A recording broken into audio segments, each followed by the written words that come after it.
പറഞ്ഞ ഈ മൈനോറിറ്റിക്കെതിരായിട്ടില്ല. ഇത് നമ്മൾ സമ്മതിച്ചു കൊടുത്താൽ അടുത്തത് ചർച്ച് ബില്ല് വരും. ഞാൻ കഴിഞ്ഞ 2 ആഴ്ച മുമ്പ് ക്രൈസ്തവരായ സംഘടനകൾ മുഴുവൻ ഡൽഹിയിൽ സമരത്തിലാണ്. 585 ആക്രമണങ്ങളാണ് ഈ വർഷം മാത്രം ക്രൈസ്തവർക്ക് നേരെ നടന്നത്. ആരാധനാലയങ്ങൾ ആക്രമിക്കപ്പെട്ടു, പ്രാർത്ഥനാ കൂട്ടായ്മകൾ, സർവീസ്, എല്ലാ പ്രശ്നവും ഉണ്ടാക്കി.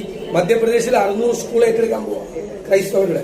ആസാമിലെ ക്രൈസ്തവ സ്കൂളുകളുടെ, സ്ഥാപനങ്ങളുടെ, ആശുപത്രികളുടെ മുമ്പിൽ വെച്ചിരിക്കുന്ന വിശുദ്ധന്മാരുടെ പ്രതിമ എടുത്തു മാറ്റുന്നതിൽ തല്ലിപ്പൊളിക്കുമെന്ന് ഇവർ ഭീഷണിപ്പെടുത്തിക്കൊണ്ടിരിക്കുകയാണ്.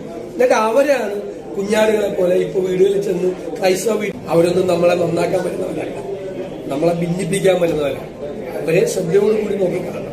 അവരുടെ കെണിയിൽ വീഴരുത്. അവർ കൊണ്ടുവന്ന ലഘുലേഖകളൊക്കെ പറഞ്ഞിരിക്കുന്നത് ഈ ഭിന്നിപ്പാണ്, ശത്രുത ഉണ്ടാക്കാൻ പറ്റും.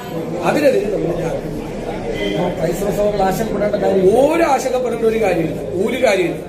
അതൊക്കെ നമ്മൾ അവരുടെ കൂടെ നിൽക്കും. UDF ആണ് ഒരു പ്രതിപക്ഷ പ്രസ്ഥാനത്തിന് എന്ത് ചെയ്യാൻ പറ്റും?